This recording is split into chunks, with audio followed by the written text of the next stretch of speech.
প্রথমে লাউটাকে কেটে নেব। এতটা লাউ আমার দরকার নেই, আমি অর্ধেক লাউয়ে করব।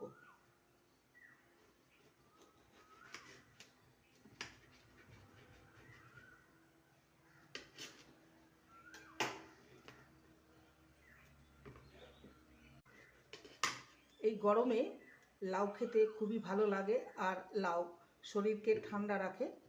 লাউ খাওয়াটা অবশ্যই জরুরি। এবারে পিলারের সাহায্যে স্কিনটাকে পরিষ্কার করে নেব।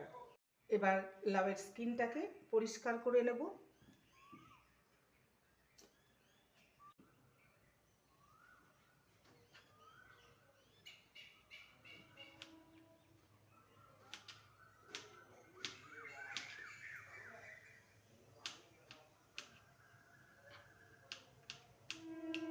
এমনি করে কেটে নেব। সমস্ত লাউকে কেটে নিয়েছি, এরকমই ছোট ছোট টুকরো করে কেটে নিয়েছি। দুটো আলু নিয়েছি, আলুর স্কিনটাকে পরিষ্কার করে নিয়েছি। আলুটাকে ছোট ছোট টুকরো করে কেটে নেব।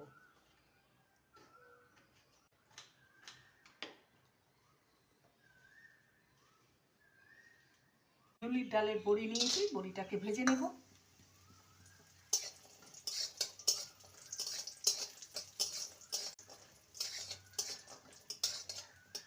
বড়িটা ভাজা হয়ে গেছে, এবার তুলে নেব। আর এই আলুগুলোকে ভেজে নেব।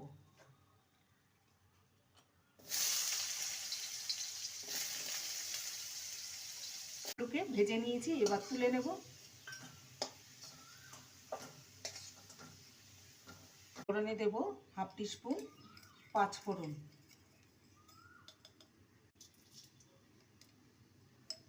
আর একটা তেজপাতাকে দু টুকরো করে দিলাম। একটা দিয়ে দেবো শুকনো লঙ্কা। ফোড়নটা ভাজা হয়ে গেছে, এবার একটা টমেটো কুচি দিয়ে দেবো। টমেটোর মধ্যে সামান্য লবণ দেব যাতে টমেটোটা গলে। আর এখানে এক মুঠো ভেজানো ছোলা নিয়েছি, এটাকে দিয়ে দেবো। টমেটো আর ছোলাকে ভেজে নিয়েছি, এবার টুকরো করে কেটে রাখা লাউ দিয়ে দেবো। লবণ দিলে লাউটা সফট হয়ে যাবে আর তাড়াতাড়ি নরম হয়ে যাবে, আর লাউ থেকে যে জলটা বেরোবে তাতেই লাউটা সেদ্ধ হয়ে যাবে। ভেজে রাখা আলুর টুকরোগুলো আমি এই সময় দিয়ে দেবো, তাহলে ভালো মতন আলুটা সামান্য হলুদ গুঁড়ো দিলাম, হাফ টিস্পুন গোটা জিরে, ছোটো কয়েকটা আদা, দুটো কাঁচা লঙ্কা। এবার এটাকে বেটে নেব। বেটে রেখেছিলাম সেটা দিয়ে দেবো। আগে দিয়ে দেবো চিনি, খানিকটা ধনে ম্যাশ করে দেবো।